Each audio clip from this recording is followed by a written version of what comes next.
Hello students, this is Taran, class 10th mathematics teacher. Today we'll continue with chapter 1, real numbers. The first theorem which we are going to study today is let p be a prime number and a be any positive integer. If p divides a square, then p divides a also.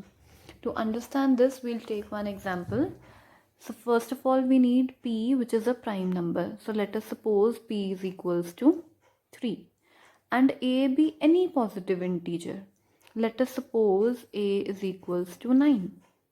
Now if p divides a square, you can clearly see a square will be 81 and we can see 3 divides 81. You can divide it and check that 3 divides 81 properly without leaving any remainder. So 3 divides 81. It implies 3 divides a also. If 3 is dividing square of 9, then 3 divides 9 also. So this is one of the theorem which we are going to use in the following questions. Now this is a very important question which comes in your board examination quite frequently. The question says prove that root 2 is irrational. Now you people already know that the natural numbers which cannot come out of the root are irrational numbers. Now in this curriculum we are going to prove them as irrational. So how we are going to prove them is, let us suppose that root 3 is rational. We will suppose opposite of the equation. We need to prove it irrational, so we are going to suppose it as rational. Now as per the definition of rational numbers, root 2 can be written as p by q form, and the conditions are q should not be equal to 0, p and q are co-prime, p and q are integers. Now co-prime means they do not have any common factor. Herein p and q are two such numbers which do not have any common factor. That means their highest common factor HCF is 1. Now further we proceed, squaring both sides, we get 2 is equals to p square by q square. If we interchange them, we get q square is equal to p square by 2. Now here you can clearly see 2 divides p square. On dividing them, we are getting one integer as the answer. So that means 2 properly divides p square. If 2 divides p square, then 2 divides p also. Now see, I've used the theorem which I have explained you earlier, that if a prime number divides the square of other number, then it divides the number also. Now moving on, if p divides a, if here p divides a, that means 2 divides p, that means we can write p is equals to 2t. How we are writing this? Just see carefully. I am saying 2 divides p. That means I will have to multiply 2 with some integer so as to obtain p. So herein that t is integer which I have taken in order to multiply with 2 so as to get p. T is some integer.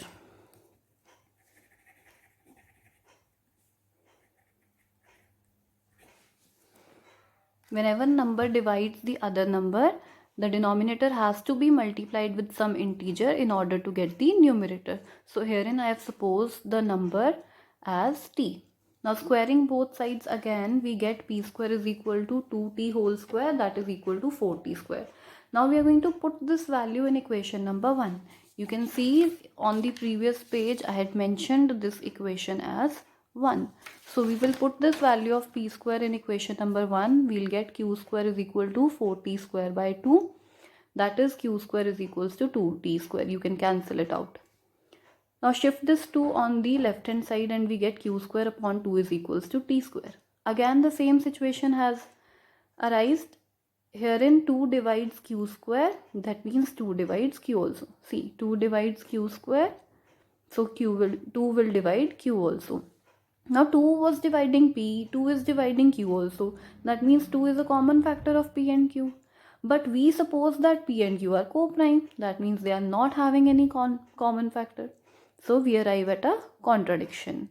We suppose them to be co-prime, but they are not actually co-prime because they have a common factor. So our supposition is wrong. What was our supposition? That root 2 is rational. Now that supposition is wrong. That means root 2 is irrational.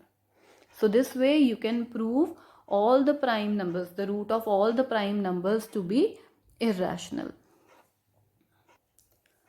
Now we have another question of the same type. Prove that 3 plus 2 root 5 is an irrational number. We need to prove it irrational. The same way we'll start with our question. First of all, we'll suppose that this is rational. If it is rational, it can be written as P by Q form following all these conditions. Now what we will do, from this term, we are going to shift all the factors on the other side except the term containing root. See, root 5 has to be kept on this side. Rest all the terms you are going to transpose on right hand side turn by turn.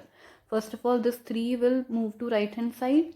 Taking LCM, we get this. Then this 2, which is in multiplication with root 5, will go to the denominator on the other side. If you see carefully here, the right hand side has got P, Q, 3, 2. All these are integers. And if numerator and denominator are integer, on the whole, the number is a rational number. So here the right hand side is a rational number. If right hand side is rational, that means left hand side is also rational. But you can clearly see over the left hand side you have root 5, which you already know is an irrational number. So rational cannot be equal to irrational. Therefore again our supposition is wrong, and hence 3 plus 2 root 5 is irrational number. So this way you can have a combination of numbers also, or individually you can have simple root 5, root 7 to be proven as irrational. The procedure of proving them irrational is same. Now we have two more theorems related to these rational numbers. Before I read the statements, I would prefer explaining them through questions. So you already know that the rational number can be written in the form of P by Q. All the rational numbers can be written in P by Q form. And these rational numbers can have two types of decimal expansions. Either they can have terminating decimal expansion or non-terminating repeating. So now the question says, without actually dividing, you have to check whether the decimal expansion will be terminating or non-terminating repeating. How we are going to check without division? Now those two theorems are going to help us find this. What we are going to do is, first of all, we are going to write the rational number in the standard form and then prime factorize the denominator. Now if the denominator is having 2 and 5 as its factors, the denominator should have 2 or 5 as its factors. If it is so, then the decimal expansion will be terminating. You can clearly see herein you are getting 2 raised to the power 3 and 5 is not present in the denominator, so we can write 5 raised to the power 0. These powers will be non-negative integers. If the prime factorization of denominator is of such form, then the decimal expansion is terminating. Let us see one more question. Here in 64 upon 455, the decimal expansion of the denominator contains 7 and 13 also. So this is not of the form 2 raised to the power m into 5 raised to the power n. So decimal expansion is non-terminating repeating. There is a clear-cut difference between the two. If the denominator has 2 and 5 as its factors, then the decimal expansion is terminating. If it has factors other than 2 and 5, then the decimal expansion is non-terminating repeating. You can have either 2 or 5 or both. In the denominator, the factors 2 or 5 can be present. They can be present individually or both of them all together. Herein we are having both the factors 2 raised to the power 3 into 5 raised to the power 2. Both are present. So this is also terminating decimal expansion.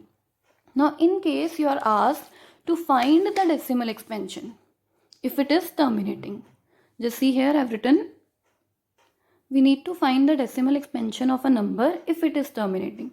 Now same way previously we have taken example 23 upon 2 cube into 5 square. The denominator here has 2 and 5 as its factor.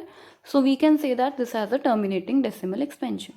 But how to find it? Again without dividing.